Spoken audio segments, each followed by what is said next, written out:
It's day 5 of Florida State football practice. Preseason camp well underway. It felt kind of like a big league atmosphere today. Had some former players in the house. Anton Smith, former FSU and NFL running back. And we also had the ACC Network people on hand. Yeah, EJ was in the house, right? Mark Richt, Taylor, the whole crew.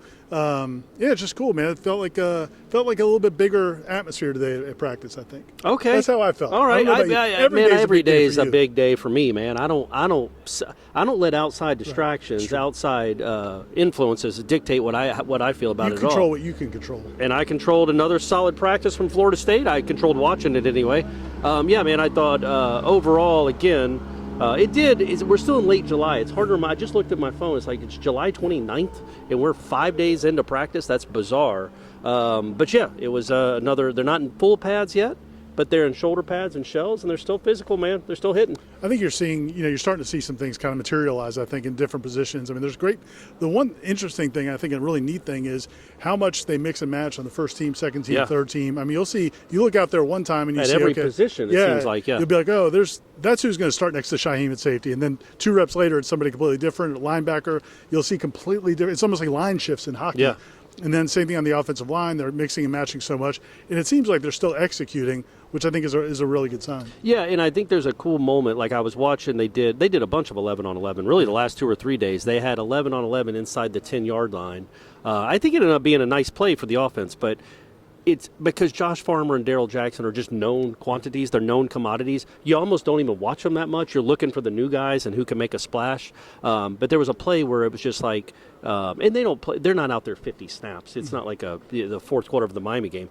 But all of a sudden, their push on the interior line is just remarkable to see. And I say that because they're on the field with other guys that they might not be on the field with when Saturdays come along. But they play along with all these other guys. They, like you said, they do mix and match on the defensive line, on the offensive line, and it's really good back and forth. And you get guys reps with the goods. Yeah. And I think that just builds confidence with those guys. Okay, I'm playing here with the goods. This isn't too much for me. And I think you see that all across both sides of the ball, really. Yeah, the guys that just walked past us, the big offensive linemen, I've been really impressed by them. We just talked to David Johnson, the running backs coach, and also Roydell Williams, a running back transfer from Alabama, about this offensive line. And when I asked David Johnson about him, the first thing he says, he's like, man, they're huge. Yeah. And there were a couple of plays today where, like you said, as good as Josh Farmer and Darrell Jackson can be, as big as they are, as massive as they are, there's some plays where, man, that offensive line kind of moves them around a little bit, and you see, and you can see how much there's running lanes too. Yes, yeah, and you can see how much pride that T.J. Ferguson, Roydell Williams, Richie Leonard, and then the returning guys, Robert Scott and Maurice Smith, and all those guys. They know they're doing something when they have a good run against that defense, and they've sprung a few. Yeah, they have more than a few. I think you would say so far through 5 days and 3 in shells. The other 2 in just shorts, that the running game has been by far the strength of the offense, which is kind of what we thought going in, and it's a really good sign because they're not going up against scrubs. Yeah. Florida State has brought in guys, recruited and developed guys at a level where that's a real defensive line they're going against, and they're back and forth. It's not like they win every battle. But yes, I've been most impressed, which I think is the best thing to hear on July 29th, other than maybe it'll rain. Is that the offensive line looks to be much improved, and more importantly, the running game looks like it's going to be a real factor because last year, other than Benson big runs, it really struggled at times. Yeah, and then I think defensively, I mean, you just see again the playmaking ability of that secondary.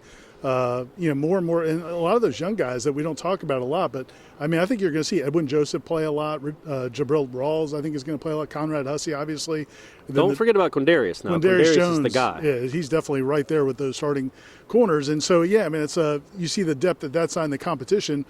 Malik Benson has been the star of the spring in a preseason at wide receiver, but I mean, he had a little bit of a challenge today. Not all because of them, but he's going up against really good DBs, and I think you see some of that. Yeah, and those back and forth with the receivers and the DBs is really good. Now, before I expound on that, It used to be I just didn't know what to do with my glasses when I was talking. I fidgeted with them too much. Now I got the mic to do it with too, so I'm all over the place. It's just all my ticks are on full display. But yeah, I think the wide receivers and the DBs, that is a constant battle and a good one. There was a stretch in 7-on-7 where DJ hit Malik for a big gain, like 40 yards maybe. Then Ja'Kai back-to-back plays for like 25 and 30 yards. And you're like, oh man, okay, the receivers are starting to come along. They're starting to dominate the day. And then the next 2 or 3 stretches, it's all DBs, which again is good to see. You'd like to see more receivers making great plays.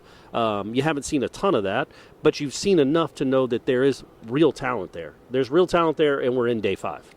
What are we breaking out the full pads tomorrow? Aslan, I think, has got the. We think we're going to get full pads tomorrow, which should. Well, I like to see thigh pads. You know that about me. I want to see thigh pads. It feels like real football. You don't. He doesn't know. Oh, no. He's just trying to get through Need today. to know. He's on a need-to-know basis.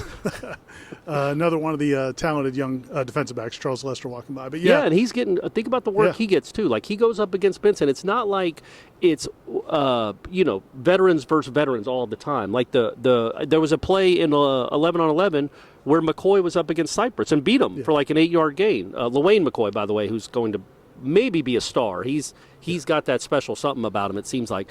But that's what I like too. It's not just Azarie versus Benson and Cypress versus Portier. They're all getting looks against all the guys. They're all getting their reps against the best players. Yeah, I wasn't going to mention LaWayne, but I'm glad you did because he's definitely going to be playing, I think, on Saturdays. He's twitchy, this fall. He's very as Hakeem called him. Smart. And we asked him Hakeem about him, and he said, well, he's just at the end, he kind of gave through some of his attributes, and he's like, he's just a receiver. Like, he's a really good receiver. And on the other side of that conversation, though, Hakeem, I'm glad they let him talk to the media today. They didn't let him, but I'm glad he spoke to the media today. I know you guys have been talking about him on Wake Up.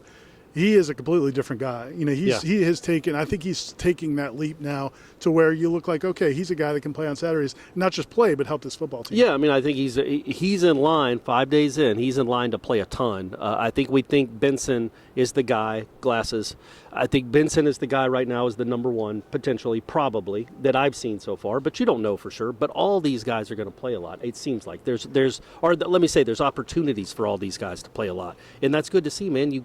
These guys know they have a chance to get on the field. What that must do for the competition in practice, know you're not just fighting the DB opposite you, you're fighting for a spot on the field. That's a big deal. Well, plenty more coverage at warchant.com. Stay connected to Warchant. Corey's observations will be up. I'll have a story about the running game, which has been impressive. Like you said, probably the story of the preseason for the offense. Keziah a couple big runs today, too. He's looked good, man. He's kind of an afterthought, but he's looked really good, And then, of course, anytime you make a comment like that, then people are going to be like, well, what's wrong with the passing game? Passing game's horrible. They're not going to throw more. It's going to be Army.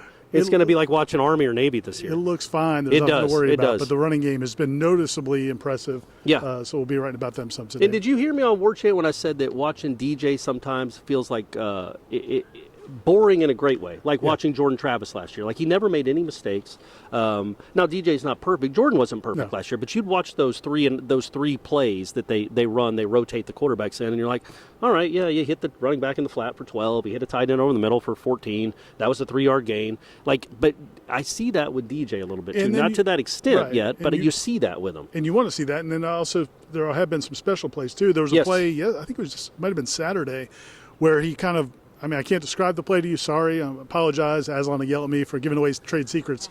But it was kind of a misdirection kind of play, and then he ends up just kind of flicking the ball out to a receiver in the flat that was kind of almost a misdirection type play. It was really impressive, how it all played out. But the way he sold it and delivered it. Yeah.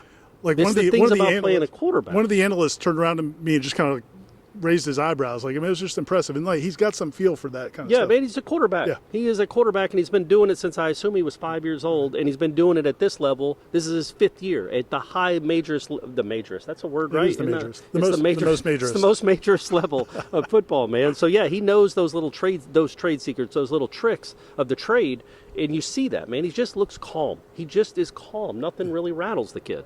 Go to warchant.com. We got plenty of coverage. $1 free trial. It gets you 2 months. There's a promo code involved. FSU1. Thanks, Aslan. And we'll have plenty of coverage coming there. Check us out at warchant.com. We'll see you back here tomorrow for day 6 of FSU practice.